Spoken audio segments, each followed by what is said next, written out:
수련에서 굉장히 그 이론 공부가 많아요. 수련은 이론적으로 굉장히 많이 알아야 되는 측면이 있습니다. 즉 뭐냐, 지식, 지혜를 굉장히 많이 해야 되기 때문에 내가 앉아서 참선만 해가지고는 안 된다. 김용수 선생님도 그 얘기하는데, 한국 그 불교 쪽의 문제 중에 하나가 그 선한 사람들은 책을 안 본다. 그래서 너무 무식한 사람들이 너무 많다고. 그래서 그 경전도 보고 참선도 하고 두 개를 같이 병행을 해서 해야 되는데, 그 얘기를 계속 얘기하시더라고요. 근데 우리 수련에서도 마찬가지죠. 수련도 하고 선서도 보고 같이 병행을 해야 된다. 호흡만 가지고 안 된다, 절대. 선서를 많이 해야 되는데, 이론이 어느 정도 하냐면, 그 성경에 가고 싶다에 그런 내용이 나오는데, 그 이론이 70이고, 수련이 30%다. 그런 표현이 있습니다. 근데, 그 이론 중에서 수련으로 알아지는 것이, 여기서 이게 80%가 수련으로 알아지는 거다. 그리고 20%는 밖에서 구하는 거다. 그래서 이게 그 책을 통해서 외부 책을 통해서 봐야 될 내용들입니다. 이건 뭐냐면, 영리하게 음양오행에 관련된 그런 부분들은 선생님께서 별도로 언급을 안 하셨기 때문에 이런 것들은 외부 서적을 통해서 봐야 돼요. 그리고 수련을 통해서 아는 그런 거라고 했기 때문에 그 과정을 이 한국의 선인들하고 선계하고 싶다에 있는 내용들이 다 그 내용이거든요. 그래서 그 외부에서 봐야 될 책은 음양오행이라든지 역학에 관련된 책은 외부에서 좀 보셔야 돼요. 기초적인 건. 그래서 필요하면 저희가 이런 부분, 기초적인 부분은 좀 이제 알려드리고 이제 그럴 예정에 있습니다. 그러면 7, 8의 56%가 이론 공부죠. 이거 두 개를 곱하면.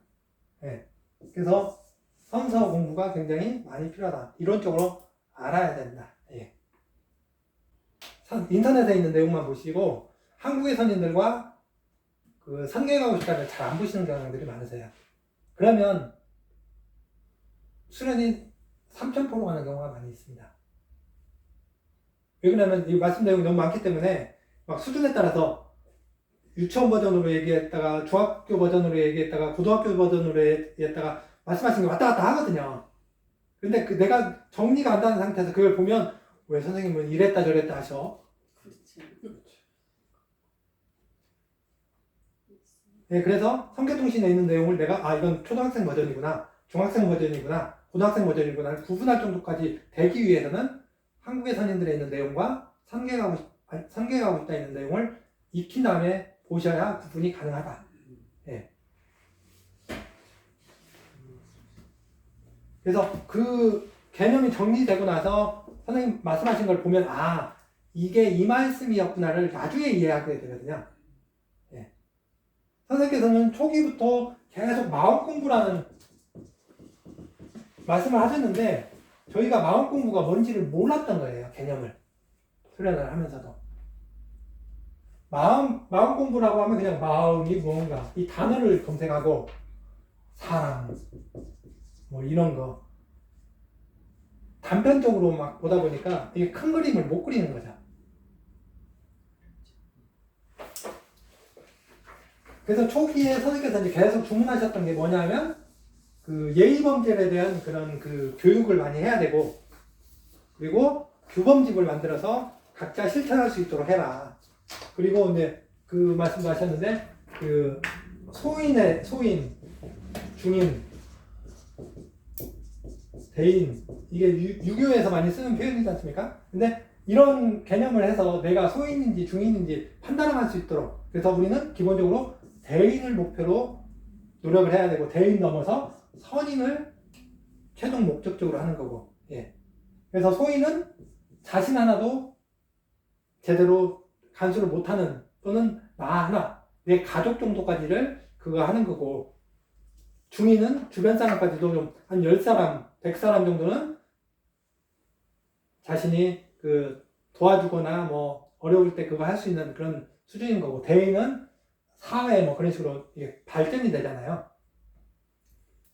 근데 대부분 우리가 소인 단계에서 머물러 있죠. 하는 행동이나 시각들을 보면 수련생들이 얘기하는 것들이. 예. 그래서 마음 공부를 오도하다 보니까 기적으로 추구하다 보니까 기적으로는 역량이 늘어날 수 있지만 마음의 품이 넓어지는 그런 것들은 제대로 안 된. 그러다 보니까 여러 가지 수련생들 간에 불협화음이 나타나는. 예. 그래서 그 마음 공부에 대한 그 가장 기본적인 것 내용을 쭉 정리를 해보면 결국은 우리 이제 선생님께서 2005년이었나? 6년이었나? 제가 2005년이었던 것 같은데 그때 주신 수선제의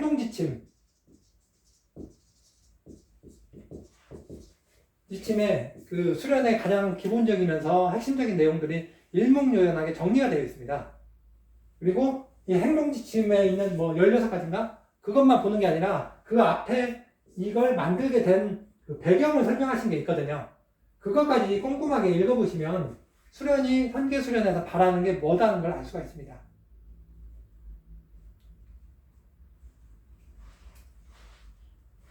그래서 1번이 수선인의 정의로 되어 있죠. 수선인의 정의가 마음은 넉넉하게 물질은 소박하게 살고자 하는 사람들. 네. 그다음 그 밑에는 실천원. 실천은 어떻게 할 것이냐? 맑은 표정으로 밝게 웃으며 따뜻한 인사를 전한다. 네. 그래서 그게 예절에 대한 그거잖아요. 네. 저걸 하기 위해서 다른 것들을 이제 하는 거죠. 다른 게 되면 저게 저절로 되는 건데 안 되니까 몸으로부터 하는 거고 그러면서 마음이 그걸 따라갈 수 있도록 하는 훈련들. 또 마음에서 몸으로 표현되게 하고 또 기운을 바꿔가지고 또 마음으로 가고 마음에서 몸으로 가고 이걸 갖다 3박자가 같이 갈 수 있도록 계속적으로 훈련을 하는 거거든요. 예. 그래서 찡그리고 있으면 안 돼요. 어려워도. 예. 계속적으로 밝게 그 세상을 보는 관점을 바꿔서 그 타인에게는 밝음을 전하고 내가 힘들어도 이걸 내 힘든 거는 안에서 사겨서 나의 다른 에너지로 승화시키는 훈련. 예. 그런 것들을 끊임없이 하는 거죠. 그 괜찮은 수련생이라든지 그 행동지침을 실천하다 보면 내 수준이 올라가는 거잖아요. 그러면 어떻게 되느냐 하면 이게 이제 아까 한국의 선생님들의 법의 전달이라는 차트가 제목이 있었잖아요. 거기에 보면 이제 그 내용이 나오는데 법의 전달에 유의해야 할 점은 어떤 것인지요. 무릇 법이란 가야 할 곳에 가야 하는 것이니 안 가야 할 곳으로 가지 않아야 하는 것이다. 법이 미치는 곳에는 모든 것이 바로 설 수 있어야 하며 법이 있고 나서는 선악의 구별이 확실해져야 한다. 그러니까 공부를 해서 좋고 나쁨을 확실하게 구분할 수 있는 시야가 열려야 된다. 시비할 수 있는 그런 눈이 열려야 된다.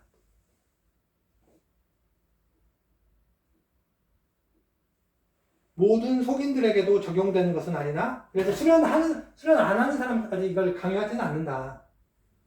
수련 중인 사람들에게는 점차 모든 것이 맑아지면서 선악이 정확히 구분되어 판단이 되고 악은 줄이고 선은 늘리며 모든 것을 평정하는 작업 또한 수련인 것이다. 그래서 내가 잘못되는 행동을 줄여나가면서 바른 행동 쪽으로 계속적으로 바꿔나가야 된다. 그 얘기가 있는 거죠. 이게 수련의 과정인 거죠. 그 후에는 선도 악도 없는 세계에 들게 되는 바 이곳이 우주이니라. 이게 이제 중용의 단계. 선도 없고 악도 없는. 예. 그래서 그 시비할 줄 모르는 상태에서 중용을 갈 수는 없다.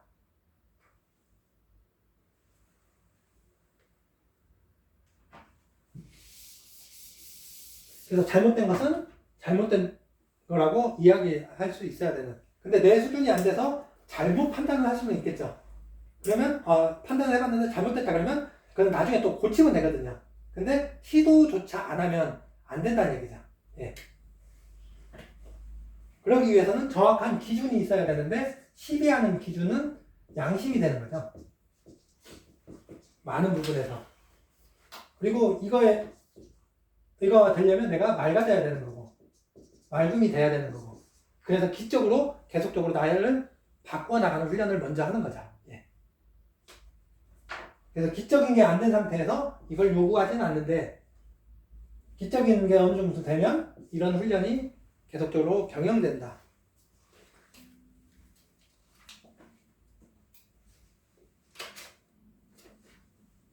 처음에 우리 수련 났을 때는 선생님께서 마음에 대해서 얘기할 수준이 안 돼서 그냥 이런 인간으로서 드러난 뭐 태도, 성격 이런 거를 많이 얘기를 하셨고 본격적으로 마음 얘기를 시작한 것이 한 2년 정도부터 시작을 하셨다.